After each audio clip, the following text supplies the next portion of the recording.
నమస్తే, welcome to I news. నేను మురళి. ఇక పాకిస్తాన్ అదే పనిగా ఉగ్రవాదులకు ఆశ్రయం కల్పిస్తున్న, భారత్లో ఉగ్రదాడులను ప్రోత్సహిస్తున్న ప్రపంచ మేటి బ్యాంకులు మాత్రం పాక్పై వల్లమాలిన ప్రేమను కురిపిస్తున్నాయి.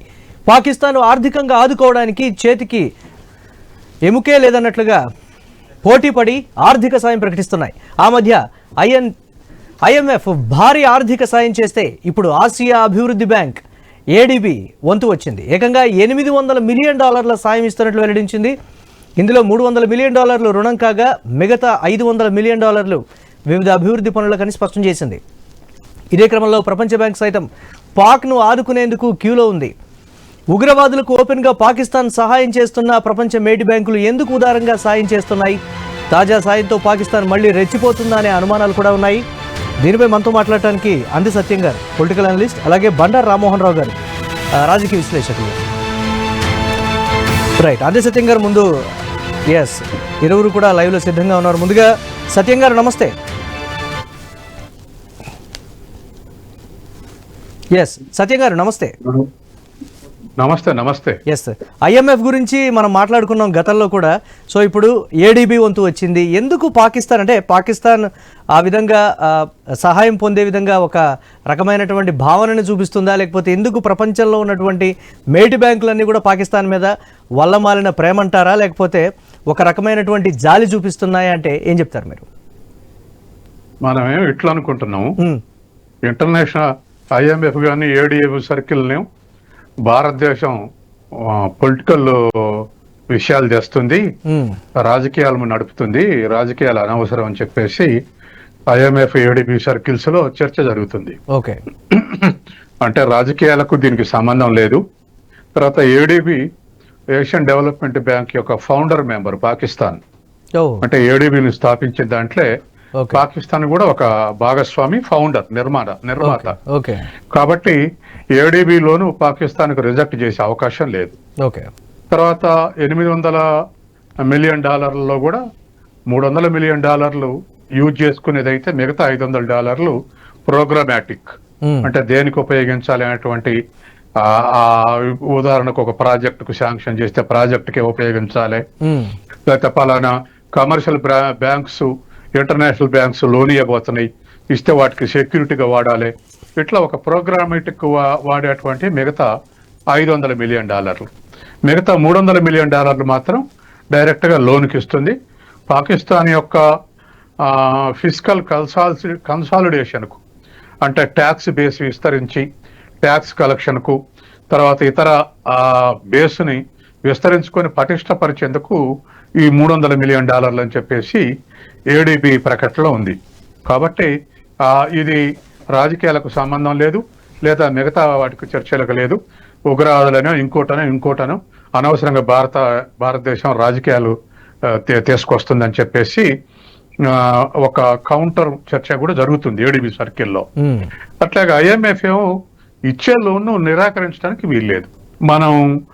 మనం ఆబ్జెక్షన్ చెప్పినాం, కానీ అది గతంలోనే ఏడాది కిందనే $7 బిలియన్ శాంక్షన్ అయి ఉన్నది. శాంక్షన్ అయినాక మళ్ళీ రిజెక్ట్ చేయడానికి వీల్లేదు. శాంక్షన్ అయిన దాంట్లో నుంచి $1.2 బిలియన్ పాకిస్తాన్ కి అందింది. మొన్న అందింది $1.2 బిలియన్. కానీ గతంలోనే అది శాంక్షన్ చేశారు. శాంక్షన్ అయ్యి అప్రూవ్ అయినాక ఉగ్రవాదులు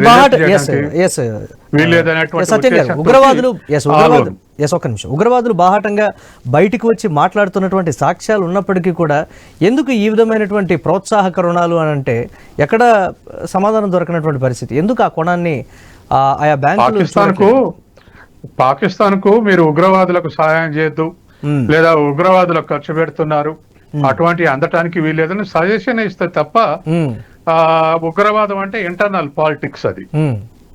కాబట్టి రాజకీయాలకు వీటికి సంబంధం లేదు. మీరు ఉగ్రవాదుల్ని కట్టడి చేసుకుంటారా, కట్టడి చేయకపోతే మీకు నష్టం. తర్వాత law and order is a prerequisite for development. కాబట్టి ఉగ్రవాదం అంటే అది లా అండ్ ఆర్డర్ కిందకి వస్తుంది. లా అండ్ ఆర్డర్ మంచిగా లేనిదే విదేశీ పెట్టుబడులు రావు, ఫారెన్ కమర్షియల్ బ్యాంక్స్ లోన్ ఇవ్వవు. కాబట్టి మీరు లా అండ్ ఆర్డర్ ని సరిగా చూడకపోతే ఇవన్నీ ఫెయిల్ అవుతాయని చెప్తుంది, సలహా ఇస్తుంది. కానీ వాటిల్లో జోక్యం చేసుకొని మీరు ఉగ్రవాదులకు ఇచ్చారు అంటే ఉగ్రవాదులకు ఇచ్చినటువంటి ఎవిడెన్స్ కూడా కావాలి ఏడీపీకి కానీ ఐఎంఎఫ్కి కానీ. కాబట్టి అటువంటి ఏమి దొరికే అవకాశం లేదు. కాబట్టి మనం అంటున్నాం ఉగ్రవాదులు ప్రోత్సహిస్తుంది కాబట్టి ఇవ్వద్దని. కాబట్టి ఉగ్రవాద అంశం అనేటువంటిది రాజకీయ అంశం అనేది ఈ ఇంటర్నేషనల్ ఇన్స్టిట్యూషన్స్ యొక్క ఉద్దేశం. ఇది పూర్తిగా డెవలప్మెంట్, తర్వాత వెనకబడ్డ దేశాన్ని ఆదుకోవటానికి, అది ఆ ఆర్థిక బేసి విస్తరించడానికి, తర్వాత ఇంటర్నేషనల్ గా సహాయం అందటానికి కౌంటర్ గ్యారంటీస్ గా ఇటువంటి వాటికి ఉపయోగించేది తప్ప ఉగ్రవాదులకు సహాయం చేస్తున్నటువంటి ఇది రాజకీయాలకు సంబంధించిన అంశం. అది రాజకీయాల్లో పరిష్కరించుకోవాలంటే ఉద్దేశం ఈ ఫైనాన్షియల్ ఇన్స్టిట్యూషన్స్ ఉంటాయి. తర్వాత మరొకటి కూడా, ఒకవేళ మనం నెగిటివ్ గా ఆలోచించాలంటే మరొకటి కూడా ఏమిటంటే, ప్రపంచ బ్యాంకు గాని IMF గాని అమెరికా ఆధిపత్యంలో ఉంటాయి. ఇప్పుడు సపోజ్ ఐక్యరాజ్య సమితిలో సరే సెక్యూరిటీ కౌన్సిల్ ఉన్నప్పటికీ, భద్రతా మండలి ఉన్నప్పటికీ ప్రతి దేశానికి ఒక ఓటు ఉంటది.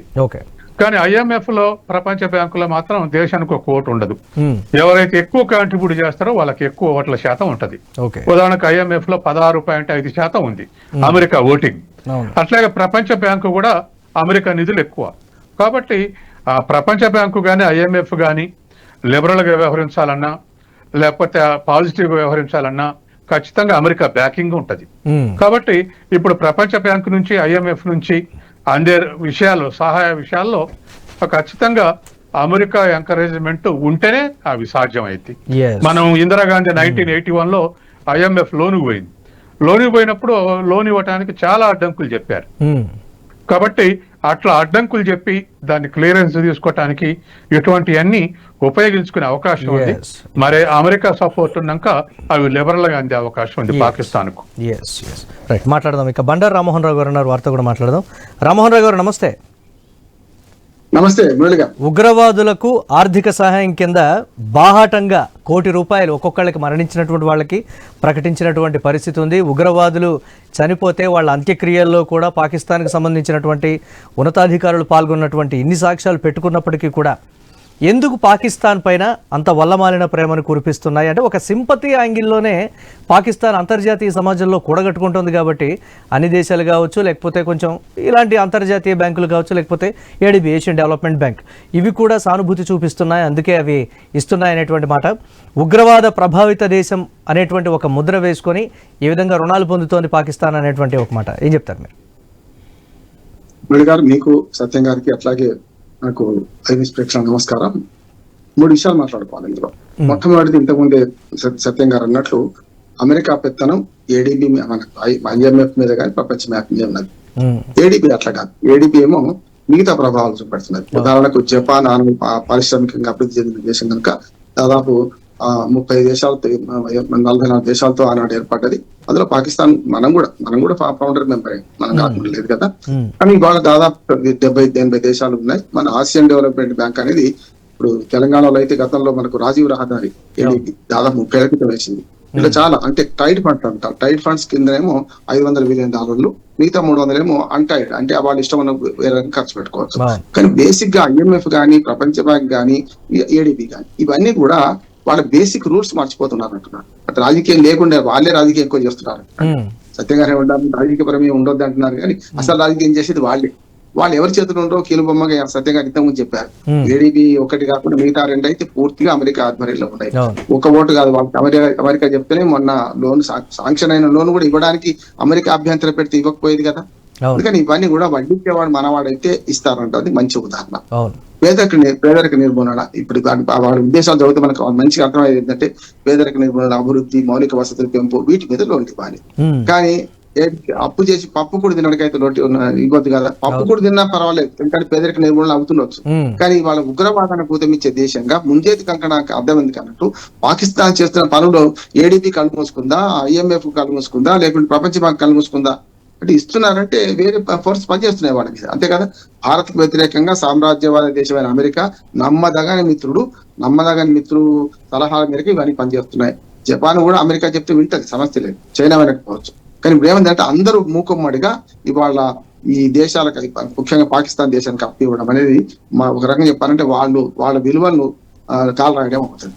రెండోది కూడా ఏమిటంటే, అప్పిచ్చే వాడికి వాడికి వాళ్ళ చేతిలో ఉంటారు. ఇప్పుడు వీళ్ళు ఏమైందంటే అప్పించేవాడు వాడు ఏం చేసుకున్నా కట్టాల్సింది తీసుకునేవాడు ఎక్కువ మంది ఉన్నారు కదా. ఇప్పుడు డిపాజిట్లు ఎక్కువైనాయి, అప్పులు తక్కువైనాయి, సమస్య అది. అందుకని ఈ ప్రపంచాన్ని శాసిస్తున్న 2-3 దేశాలు ఏం చేస్తున్నాయంటే, ముఖ్యంగా అమెరికా లాంటి దేశం ఏం చేస్తుందంటే అప్పు వాళ్ళే ఇస్తారు, ఇప్పిస్తారు, ఆయుధాలు పంపిస్తారు వాళ్ళే. ఆయుధ విహారులు కదా వీళ్ళందరూ. మనం చూసాం మొన్న 4 దేశాల మధ్య 2 దేశాల ఉక్రెయిన్ రష్యా యుద్ధంలో ఎవరు ఆయుధాలు ఎవరికి సప్లై చేస్తారో మనం చూస్తున్నాం. అట్లాగే హమాస్ ఇజ్రాయెల్ యుద్ధంలో ఏం చేస్తున్నారో చూస్తున్నాం మనం. ఇజ్రాయెల్ పూర్తిగా అమెరికా సాయం చేస్తుంది కదా. అందరూ పాకిస్తాన్ కూడా అమెరికా ఆయుధాలు అమ్ముకుంటుంది కదా. మనను కూడా కొనుమని ఒత్తిడి చేస్తుంది కదా. ఇవాళ ఆయుధాల ఉత్పత్తిలో అమెరికా తన ఆయుధాలు అమ్ముకోవడానికి మన మీద కూడా ఒత్తిడి పెడుతుంది. మనం కొనకపోతే ఖచ్చితంగా రష్యాతో తక్కువ చేసుకోండి, ఒప్పందాలు మాత్రం ఎక్కువ చేసుకోండి. ఆయుధాల సమస్య ఏంటి గారు. ఇంకా ఇటీవల రష్యా ఉక్రెయిన్ యుద్ధంలో చూసుకుంటే మనకు ముడి చమురు కూడా మనకు ఇక్కడి నుంచి మా దగ్గరకు వచ్చిన తర్వాత మీరు దిగుమతి చేసుకోవాలని ఒత్తిడి చేస్తుంది మనను. కనుక అసలైన శత్రువు, కనబడే శత్రువు, గట్టిగా మాట్లాడితే మనం నమ్మదగని శత్రువు ఎవరు? అమెరికాని. చైనా ప్రత్యక్షంగా మన శత్రువే కనుక దూరవారితో దూరంగా ఉంటాం వాళ్ళతో. దీని అట్లా కాదు. అమెరికా ఇంకా బీజేపీ ప్రభుత్వం వచ్చిన ప్రతిసారి అమెరికా నమ్ముతుంది. ఎందుకో నాకు తెలియదు కానీ సత్యం గారు చెప్పారు. గతంలో వాజ్పేయి కూడా అంతే, కొంచెం అమెరికాకు అనుకూలంగా ఉండేవాడు. ఇప్పుడు ఈ మోడీ అమెరికాకు అనుకూలంగా ఉంటున్నాడు. దీనివల్ల నష్టపోతున్నాం కాదు, లాభం తెలియదు. ఎప్పుడు కూడా 71 యుద్ధంలో కానీ, ఇప్పుడు మొన్నటి కరగిల్ యుద్ధంలో కానీ, ఇప్పుడు కానీ అమెరికా మనకు ఎన్నిసార్లు మోసం చేస్తుంది. నిజంగా చెప్పాలంటే మంచి వచ్చి ఇందిరాగాంధీ గారు నిలిచి గెలిచిండ్రు. 71 యుద్ధంలో నిక్సన్ గట్టిగా మాట్లాడి గెలిచిండ్రు. అది వాళ్ళ గుర్తుకొస్తుంది మనకు. గతంలో మనం భారతదేశం ఎంత దృఢంగా వ్యవహరించింది అనేది. ఇప్పుడు నేను కాకుండా రాహుల్ గాంధీ కూడా ఆరోపిస్తున్నారు కదా, కొంత నిజం ఉంది అంటున్నారు. మనము ఇవాళ వెనక్కిపోవడానికి, అమెరికా ప్రమేయంతో వెనక్కిపోవడానికి కారణం ఏమిటి అని ఆలోచించుకోవాలి. యుద్ధంలో కూడా వెనక్కిపోవడానికి. అట్లానే యుద్ధం కావాలని, యుద్ధం జరగాలని మనం ఎవరో కోరుకోం. సమస్య లేదు. యుద్ధం అనివార్యం అయినప్పుడు మాత్రం ఇండియా వాయిస్ వినిపించడంలో కూడా భారత్ ఒకంత వెనుకబడింది అనేటువంటి కొన్ని విమర్శలు ఉన్నాయి కదా ఈ సందర్భంలో. నేను అంటున్నా మళ్ళీ మిగతా కుహరా విమర్శలు కరెక్ట్ కాదు. ఎందుకంటే మనం ఎంత నష్టపోయినా యుద్ధంలో, మనం నష్టపోకుండా యుద్ధంలో ఇప్పుడు పోరు నష్టం పొందు లాభం ఉంటది. పోరు నష్టం మనకైతే, పొందే లాభం అమెరికా లాంటి వాడికి అవుతుంది. ఆయుధాల విహారులు ఇప్పుడు 4 దేశాల భౌతిక యుద్ధం, అసలు భౌతిక యుద్ధాల కాలం కాదు మురళి గారు. భౌతిక యుద్ధాల్లో పూర్తిగా ఆయుధ విహారులు అప్పిచ్చి ఆయుధాలు కొనిపిస్తున్నారు. చైనా చేస్తున్న పని అది, అమెరికా చేస్తున్న పని అది, రష్యా చేస్తున్న పని అది. రష్యా కంటే మనం ఇతర దేశం కనుక ఇప్పుడు S-400 మనకి సప్లై చేయడం, S-500 తయారు కావడం కానీ కొంతవరకు నమ్మొచ్చు. కానీ ఈ 2 దేశాలు కూడా తమ ఆధిపత్యం కోసం, ప్రపంచ ఆధిపత్యం కోసం ఆయుధ పాటవ పరీక్షలు చేసుకుంటున్నారు. చూడండి మీరు, చైనా ఆయుధాలను విఫలమైన అంటున్నాం కదా, అట్లాగే టర్కీ ఆయుధాలు కూడా విఫలమైన, డ్రోన్లు విఫలమైన కదా. వీళ్ళు ఏం చేస్తున్నారంటే మా ఆయుధాలు ఎంతవరకు పనికొస్తాయని పరీక్ష చేసుకోవడానికి. కురుక్షేత్ర యుద్ధానికి అన్న ముందు కూడా ఆయుధ పాఠవ పరీక్షలు చేసుకునేవారు కౌరవులు, పాండవులు. ఆనాడు ఆయుధాలు వేరు, ఇప్పుడు ఈనాడు ఆయుధాలు వేరు. వీళ్ళందరూ అదే పని చేస్తున్నారు. మా ఆయుధాలు సరిగ్గా పనిచేస్తాయా లేవా, ఎంత దూరం రీచ్ అవుతుంది, క్షిపణులు అయితే ఎంత దూరం రీచ్ అవుతాయి, ఇవన్నీ కూడా ఈ యుద్ధాలు ప్రేరేపించేది వాళ్ళే, అమ్మేది వాళ్ళే, ప్రోత్సహించేది వాళ్ళే, అప్పు వాళ్ళే. అందుకని ఈ బ్యాంకులు ఇవాళ రాజకీయాలకు అతీతంగా ఏం పనిచేస్తారు, రాజకీయాల్లో కలుషితం అయిపోయి పనిచేస్తున్నాయి. పాకిస్తాన్ లోన్ ఇవ్వడం విషయంలో మాత్రం గట్టిగా మనకు ఖండించాల్సిన అవసరం ఉంది అంటున్నారు. రైట్, మాట్లాడదాం దీనికి సంబంధించి. రైట్, సత్యం గారు, దీనికి సంబంధించి అంతర్జాతీయ వేదికల్లో వ్యతిరేకించేటువంటి దేశాలు ఏంటంటే, భారతదేశం అంతర్జాతీయ వేదికల మీద ఎంత ఘాటుగా స్పందిస్తుందో, ఎంత ధీటైనటువంటి సమాధానం ఇస్తుందో మనం చూస్తూనే ఉన్నాం. ఇన్ని రకాలుగా ఉన్నా కానీ అంతర్జాతీయ సమాజంలో పాకిస్తాన్ విషయంలో ఎందుకు ఒక సానుకూల ధోరణి అంటే, కొన్ని దేశాలు పర్టికులర్గా ఓపెన్గా బాహాటంగా బయటకు వచ్చి చెప్తున్నటువంటి పరిస్థితి ఉంది. చైనా కావచ్చు, లేకపోతే ఇతరత్ర మన చుట్టూ ఉన్నటువంటి కొన్ని దేశాలు కూడా అనుకూలంగా ఉంటున్నటువంటి పరిస్థితి ఉంది. ఎందుకు అసలు ఈ విధమైనటువంటి పరిణామాలు? అంటే ఓవరాల్గా రాజకీయ జోక్యం అంటారా, లేకపోతే ఒక సింపతి అంటారా? ఇప్పుడు ఇవాళ భారతదేశం మరొక దేశంతో విభేదిస్తే భారతదేశానికి సపోర్ట్ చేస్తుండొచ్చు అమెరికా పరోక్షంగా. కానీ పాకిస్తాన్ కు మనకు వైరుధ్యం వస్తే మాత్రం ఖచ్చితంగా అబ్సల్యూట్ గా పాకిస్తాన్ కు సపోర్ట్ చేస్తుంది. ఎందుకు సపోర్ట్ చేస్తుంది? మనం ఇంత మంచి మిత్రులం నువ్వు నేను అని అన్నా ఎందుకు సపోర్ట్ చేస్తుంది అంటే, పాకిస్తాన్ పూర్తిగా సరెండర్ అయిన దేశం అమెరికాకు. ఇప్పుడు అన్ని గట్స్ మన ఇండియన్ పాలిటీషియన్స్ ఎవరు గత నెల రోజులుగా మాట్లాడలే. పాకిస్తాన్ డిఫెన్స్ మినిస్టరు ఎంత ధైర్యంగా మాట్లాడండి. అమెరికా వల్లనే ప్రపంచవ్యాప్తంగా యుద్ధాలు జరుగుతున్నాయి. అమెరికా ఆయుధాలు అమ్ముకోవడానికే ప్రపంచ యుద్ధాలు జరిపిస్తుంది. అమెరికాకి ఇంకో వస్తువు తయారు చేయటం రాదు, ఆయుధాలు తయారు చేయటం తప్ప. ఎవరైనా ఇట్లా మాట్లాడండి ఇండియన్ పాలిటీషియన్. నిన్నగాక మొన్న వారం రోజుల కింద పాకిస్తాన్ డిఫెన్స్ మినిస్టర్ అట్లా మాట్లాడండి. అంతకుముందు కూడా 30 ఏళ్ల నుంచి మేము ఉగ్రవాదులు తయారు చేస్తుంది అమెరికా కోసమే, అమెరికాలో ప్లాన్ల భాగంగా తయారు చేశాను, బ్రిటన్ ప్లాన్ల భాగంగా తయారు చేశాం, పశ్చిమ దేశాల ప్లాన్ల భాగంగా తయారు చేసినాం అన్నాడు. అంత అంత నిజాయితీగా, అంత సూటిగా ఇవాళ మనకు నష్టం చేస్తుంటే కూడా ఇండియన్ పాలిటీషియన్ ఒక్కరు కూడా మాట్లాడే స్థితిలో లేరు. మా దరిదాపు మమ్మీస్ లెక్క డమ్మీ అయిపోయారు. కాబట్టి ఇవాళ మన సావరింటిని పరిరక్షించే విషయంలో మనం ఆ స్థాయిలో మనం స్పందించకపోతే మనం కూడా సబ్మిసివ్ ఉండేటువంటి పరిస్థితి, ఇటువంటి పరిస్థితి అది ఎదుర్కొంటున్నాం. రెండవది పాకిస్తాన్కి, ఎందుకంటే పాకిస్తాన్ యొక్క బయోలేటరల్ రిలేషన్స్, పాకిస్తాన్ యొక్క వ్యూహాత్మకం ఇది కాదు. అమెరికా ఫ్రెండ్స్ దరిదాపు 100 దేశాలు ఉన్నారు కాబట్టి అమెరికా వైఖరిని చూసి మిగతా దేశాలు కూడా అనుసరించేటువంటి దేశాలు ఉన్నాయి. అమెరికా పాకిస్తాన్కు పాజిటివ్ ఉంటే మిగతా దేశాలని పాజిటివ్నే ఉన్నాయి. ఏ ఒక్కరు ఇది ఉగ్రవాదం తప్పు, భారతదేశం మీదకి ఉగ్రవాద దాడి చేయడం తప్పు అని చెప్పేసి డైరెక్ట్ ఖండించలే. 2 దేశాలు ఓపిక పట్టాలి, 2 దేశాల మధ్య సంబంధాలు పెరగాలి, సన్నాయి నొక్కినాయి తప్ప అబ్సల్యూట్ గా రష్యా ఒక స్టేట్మెంట్ ఇచ్చింది, అవసరమైతే మేము ప్రత్యక్షంగా యుద్ధంలో పాల్గొంటాం, భారతదేశం తప్పునని స్టేట్మెంట్ ఇచ్చింది. ఓకే, కాబట్టి ఇవాళ ఉన్నటువంటి పరిస్థితుల్లో మన విదేశాంగ విధానం కూడా మనం పునర్వ్యవహరించాల్సినటువంటి అవసరం ఉంది. ఎందుకంటే ఇప్పుడు మన బండారు అన్నట్టుగా భారతదేశం ఇవాళ ఎందుకు ఇట్లా సరెండర్ అయి ఉంటుంది వాజ్పేయి నుంచి ఇప్పుడు మోడీ దానిక, ఎందుకో నాకు అర్థం కావట్లేదు అన్నాడు బండారు. ఎందుకని అంటే ఏదైనా మనకు భాగస్వామ్యం వస్తుంది, లేదా మన భాగస్వామ్యం మనం అమెరికా ఒత్తిడితోటే మనం ప్రపంచ కాళ్ళకు దిగాం. ఘాటు ఒప్పందం మీద అమెరికా ఒత్తిడితో సంతకం పెట్టాం. ఇవాళ లిబరలైజేషన్ చేసిన తర్వాత అమెరికాని ఫాలో అయిన తర్వాత కూడా వెనక నుంచి వీపు మీద దెబ్బలు కొడతా ఉంది. కాబట్టి ఎందుకు ఇటువంటి వైఖరి, లొంగుబాటు వైఖరి అనుసరించాలి? పాకిస్తాన్ డిఫెన్స్ మినిస్టర్ లాంటి స్టేట్మెంట్ మన ప్రధానమంత్రి, హోంమంత్రి ఇవ్వాల్సి ఉండే అనేటువంటి ఎక్స్పెక్టేషన్స్. జయశంకర్ మాత్రం ఒక్క మాట చెప్పినటువంటి పరిస్థితి ఉంది. ఎక్కడుంది అమెరికా? అంతా కూడా మేము చర్చించుకున్నాం, మేము మాట్లాడుకున్నాం, కానీ ఎక్కడ అమెరికా జోక్యం లేదని ఒక్క ఘాటైన వ్యాఖ్య మాత్రం ఆయన చేశారు. అదొక్కటే. అది ఘాటు కిందికి రాదండి, అబద్ధం కిందికి వస్తుంది. ఎందుకంటే జయశంకర్ గానీ కేంద్ర ప్రభుత్వాన్ని కానీ ముప్పు తిప్పలు పెడుతుంది అమెరికా. ఎందుకు తిప్పలు పెడుతుందంటే మేమిద్దరమే అసలు డీజీఎంఓల స్థాయిలో విజ్ఞప్తి వస్తే పరిశీలించడం అన్నాడు. తెల్లారే మోడీ ఏమన్నాడు, నేను తెల్లవారులు మేలుగుతోటి ఉండి 2 దేశాలతో చర్చించి ఈ ఒప్పందం చేయగలిగిన అన్నాడు. మళ్ళీ రెండో నాడు అమెరికా అధికారులే మాట్లాడారు తప్ప ట్రంప్ మాట్లాడింది మన వాళ్ళు అన్నారు. అంటే వాళ్ళు ఏమన్నారు, మా యంత్రాంగం అంతా మాట్లాడి కష్టపడి ఈ దిశకు తెచ్చింది అన్నది. మళ్ళీ మన కేంద్ర ప్రభుత్వం మూడో నాడు ఏమన్నది, ఇది మనకు పాకిస్తాన్ సరెండర్ అయితేనే మాట్లాడేవాడు. కానీ వాళ్ళు ఏమన్నారు, ట్రంప్ ఏమన్నాడు, వాణిజ్యం మొత్తం కూడా స్వేచ్ఛగా తక్కువ టారిఫ్స్ తోటి మీ 2 దేశాలతోటి వాణిజ్యం నిర్వహిస్తా, అందుకని మీరు ఒప్పుకోవాలంటే ఒప్పుకోరని మళ్ళీ ఒకటి బాంబు పేల్చారు. అంటే ప్రతిదీ ఎవరిని నమ్మాలి, ఎవరి మాట వినాలి అనేది ఒక కాదు. మన మాట మన దేశం చెప్పే మంత్రుల మాట మనం విందాం అనుకుంటే తెల్లారి వాళ్ళ స్టేట్మెంట్ వస్తుంది. ఇవి చాలా పెద్ద సంక్షోభానికి దారితీస్తుంది, రాజకీయ సంక్షోభానికి. కానీ ఎవరో అంటే మీరు అన్నట్లుగా ఎవరో మనల్ని కంట్రోల్ చేస్తున్నారు, ఎవరో మనల్ని ఈ విధంగానే ఉండాలని డిసైడ్ చేస్తున్నారు, ఈ దారిలోనే వెళ్ళాలని నిర్ణయిస్తున్నారు అనేటువంటిది కూడా ఒక ఎంత ఆలోచించాల్సినటువంటి పరిస్థితి ఉంది. ఆలోచించడం కాదు, ఒక్క మాట ఆలోచించడం కాదు. ఇప్పుడు అసలు మనం వితౌట్ డిస్టర్బెన్స్ ఏకోన్ముఖంగా సపోర్ట్ చేశాం యుద్ధంలో పోవటానికి. చిన్న పెద్ద ప్రతిపక్ష పార్టీలు, అన్ని మతాలు, అన్ని ప్రాంతాలు ఏకోన్ముఖంగా. పాకిస్తాన్ లో ఆ పరిస్థితి లేదు, చాలా రకాల గుంపులు ఉన్నాయి ఆడ. అటువంటప్పుడు మరి విరామం ప్రకటిస్తున్నాం అన్నప్పుడు గాని, లేకపోతే పరిమితులు ఉన్నాయన్నటువంటిప్పుడు గాని, లేదా అమెరికా చర్చిస్తుంది అన్నప్పుడు గాని ఒక 20 నిమిషాల్లో ఢిల్లీలో ఉన్నటువంటి ప్రతిపక్షాలు పిలిచి బ్రీఫ్ చేస్తే అయిపోయేది. కానీ ఇప్పుడు ప్రతిపక్షాలు ఏమంటున్నప్పుడు యుద్ధానికి దిగేటప్పుడేమో ఏకాభిప్రాయం కావాలని విరామం ప్రకటించడం, ఎవరు ఇది ఎలాకుంటే అట్ట ప్రకటించడం, ఏదో ఒత్తిడికి లోనైన అనేటువంటిది వాళ్ళు చూద్దాం. రకరకాలైనటువంటి విమర్శలు మాట్లాడదాం దీనికి సంబంధించి. రైట్, ఎస్ రామ్మోహన్ రావు గారు. సో అది పరిస్థితి ప్రస్తుతానికి. ఎవరో ఆడుతున్నటువంటి మైండ్ గేమ్ కి ప్రస్తుతం భారతదేశం బలైపోతుంది.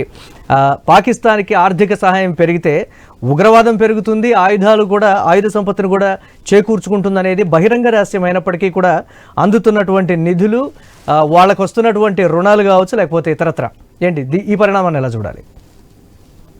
ఆఫ్ఘనిస్తాన్ లో చేతులు కాల్చుకున్న తర్వాత జో బైడెన్ మొన్న ఆయన అధ్యక్షుడు ఉన్నప్పుడు ఏమన్నాడు, పాకిస్తాన్ అంత దుర్మార్గమైన ఉగ్రవాద దేశం ఇంకోటి లేదన్నాడు. నేను ఆర్టికల్ రాశాను అప్పుడు. ఓకే ఓకే అయ్యా ఇప్పుడు అనుభవానికి వస్తే తత్వం బోధపడ్డదా నీకు అని చెప్పి, అనుభవానికి వచ్చినా మళ్ళీ తత్వం బోధపడతలేదు కదా వీళ్ళకి. అడిగిన విదేశాంగ విధానం ఇప్పటికి కూడా మంచిది అంటున్నాను. ఇప్పుడు ఆర్థిక విధానంలో నెహ్రూ అవలంబించిన పద్ధతులు అంటే మనకు రెండు కూడా ఆర్థిక విధానాలు ఈ రెండు ఇప్పటికి కూడా నిలిచి గెలవాలి. కానీ ఎప్పుడైతే మనకు ఎల్పిజి వచ్చిందో ఆ తర్వాత ఆర్థిక సంస్కరణ జరిగినా కొంతవరకు మనం అమెరికాకు లొంగిపోయినట్టు లెక్క. నెంబర్ 1 ఘాట్ ఒప్పందం నుంచి మేము వ్యతిరేకిస్తుంటే ఎవరు పట్టించుకోలే ముందర పడతాం అనుకున్నారు. ఇవాటికి ఆ దుష్పరిణామాలు మేము అలా మీటింగ్లు పెట్టి ఏం చెప్పినాం ఇవాటికి అదే జరుగుతుంది. అంటే ఆర్థికంగా ప్లస్ దౌత్యపరంగా ఆర్థికంగా కూడా ప్లస్ దౌత్యపరంగా కూడా మనం లొంగిపోవాల్సిందేనా అనేటువంటి మాట వచ్చినప్పుడు అందుకనే సమస్య. ఇప్పుడు ఏమైందంటే ఎవరో కాదు, అజ్ఞాత శత్రువు కాదు, ప్రత్యక్ష శత్రువు అమెరికానే, మనకి ఇంకోటి ఎవరు కాదు. పాకిస్తాన్ అంత తీవ్రంగా అంటుంటే కూడా మనం సన్నాయి నొక్కులు నొక్కుతున్నాం తప్ప మధ్యవర్తిత్వం ఎవరికి అవసరం లేదు. అమెరికాని ఎందుకు పేరు పెట్టలే మోడీ? మొన్న నేను అమెరికా అధ్యక్షుడిని మన కేఏ పాల్తో పోలుస్తున్నా. నేనైతే కేఏ పాల్కి అధికారం ఏం లేదు కనుక ఆయన ఏం మాట్లాడి జరుగుతుంది, నష్టమేం లేదు. కానీ అమెరికా అధ్యక్షుడు అంత కాదు కదా, కేఏ పాల్ లాగానే మాట్లాడుతున్నాడు. అమెరికా అధ్యక్షుడు ఏం యుద్ధాన్ని ఆపిన ప్రపంచాన్ని వినిపిస్తున్న దేశాలని లొంగిపోతే అంటుంటారు, పిట్టల దొర అంటారు. అట్లాగే అమెరికా అధ్యక్షుడు అదే మాట్లాడుతున్నారు కదా. కానీ దానివల్ల ఏమంటే ప్రపంచాన్ని శాసించే శక్తి అమెరికాకు ఉన్నది కనుక ఆయన మాట్లాడితే మనం నష్టపోతాం. సమస్య అది కదా. అందుకనే మధ్యవర్తిత్వం అవసరం లేదని ఎప్పుడు మాట్లాడిండు మోడీ? 3వ నాడు మాట్లాడిండు. తర్వాత మళ్ళీ లొంగిపోయినట్టే మాట్లాడుతున్నారు. అందుకని ఇప్పుడు అమెరికాను కంట్రోల్ చేయాల్సిన పరిస్థితి మనకు ఉన్నది. నిజంగా చెప్పాలంటే ఉగ్రవాదంతో మనకంటే ఎక్కువ నష్టపోయింది అమెరికా కదా. పాకిస్తాన్ ఉగ్రవాదంతో ఇప్పుడు వాడెవడో ఒసామా బిన్ లాడెన్ ఎక్కడ దొరికిండు? పాకిస్తాన్ లో కదా. మనం చంపింది అక్కడికి పోయి అక్కడ పంపింది వీళ్ళు కదా. ఆఫ్ఘనిస్తాన్ ఉగ్రవాదాన్ని ప్రోత్సహించింది పాకిస్తాన్ కదా. పాకిస్తాన్ నుంచే కదా మొత్తం అంతా ఉగ్రవాదం ప్రోత్సహించబడ్డది. రష్యా చెదురు కలుసుకొని హరే రామ హరే కృష్ణ అని వెళ్ళిపోయిన వాడు. ఇప్పుడు మళ్ళీ 30 ఏళ్ళు వీటి చేతులు కలుసుకున్నారు. ఇప్పటికి నేనేమంటున్నానంటే అమెరికా తన తీరు మార్చుకోకపోతే ప్రపంచంలో బదనాం అవుతుంది. ఇప్పటికీ సుంకాల యుద్ధం పోయింది, చైనాతో బానే ఉంటుంది వాడు. ఆఖరికి సుంకాల యుద్ధంలో చైనాతో కాంప్రమైజ్. మనతో అయితే లేడు ట్రంప్. విచిత్రం ఏంటంటే 4 ఏళ్ళు నాకు మంచి మిత్రుడు అని చెప్పి ఎగేసుకుని పోయిండు మన మోడీ గారు అక్కడికి. ఏది మన అమెరికా ఆయన మొదటి 4 ఏళ్ల పరిపాలనలో, తర్వాత 4 ఏళ్ళు జో బైడెన్ వచ్చిండు, అది వేరు. ఇప్పుడు మళ్ళీ వచ్చి 3 ఏళ్ల నుంచి అదే పని చేస్తున్నారు కదా. రకరకాల నష్టం చేస్తున్నారు, ఆర్థికంగా నష్టం చేస్తున్నారు, సైనికంగా నష్టం చేస్తున్నారు, అన్ని రకాల నష్టం చేస్తున్నారు. అమెరికాని ఎందుకు ఎండగడతలేము అంటే మీరు సత్యగారు అన్నట్టు కనీసం పాకిస్తాన్ వాడు వెధవే కావచ్చు, పనికిరానుడు కావచ్చు, ఉగ్రవాద దేశం కావచ్చు, వాళ్ళు మాట్లాడుతున్నారు కదా. నేను ఒక ఉపమానం చెప్తాను మళ్ళీ గారు. మన దగ్గర ఇంతకుముందు ఏది యుద్ధం విషయంలో బ్లాంక్ చెక్ ఇచ్చిండ్రు ప్రతిపక్షాలన్నీ కూడా. వాళ్ళు స్నేహాస్తం అని చెప్తే మోడీ గారు కౌగలించుకోవాలి, కౌగలించి విడిచిపెట్టి దూరం కొట్టిండు కదా. ఇవాళ ఆరాటించని అంటున్నా. ఇవాళ ఒమర్ అబ్దుల్లా సంఘటన జరిగిన 3వ రోజు 4వ రోజు అందరిని సమావేశపరిచి ఉభయ సభలు సమావేశం పెట్టిండు ఆయన అని. నేను ఇప్పుడు కూడా ఆసేతు హిమాచలం అంటుంటాను, కానీ హిమాచలం నుంచి కిందికి అంటున్నాడు. ఇప్పుడు కింది నుంచి కన్యాకుమారి కాశ్మీర్ కాదు, కాశ్మీర్ నుంచి మొదలైంది. మనకు నిజంగా చెప్పాలంటే ఒక హమ్ ఏక్ హై తిరంగా జెండా అంటే మళ్ళీ తిరంగా అంటే మళ్ళీ మన వీళ్ళ కాంగ్రెస్ జెండా కాదు, 3 రంగుల జాతీయ జెండాను చేపట్టి వాళ్ళు నిరసన వ్యక్తం చేసింది. ఈ తప్పుకు నేను బాధ్యుడు, నిజంగా బాధ్యుడు కాదు ఆయన. ఒమర్ అబ్దుల్లా కేంద్ర ప్రభుత్వం ఆధ్వర్యంలోనే మొత్తం శాంతి భద్రతలు అక్కడ వాళ్ళ చేతిలో ఉంటాయి, మనకు లెఫ్టినెంట్ గవర్నర్ చేతిలో ఉంటాయి.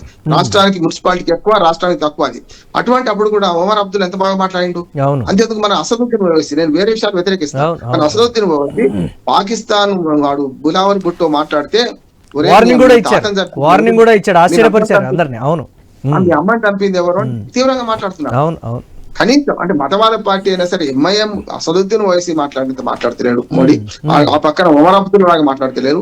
ఆఖరికి నేను మొదటి నుంచి నెల రోజులు డిమాండ్ చేస్తుంది ఏంటంటే మీరు ఉభయ సభల సమావేశం ఎందుకు పెట్టరు అంటున్నారు. అది రహస్యం అంటున్నారు.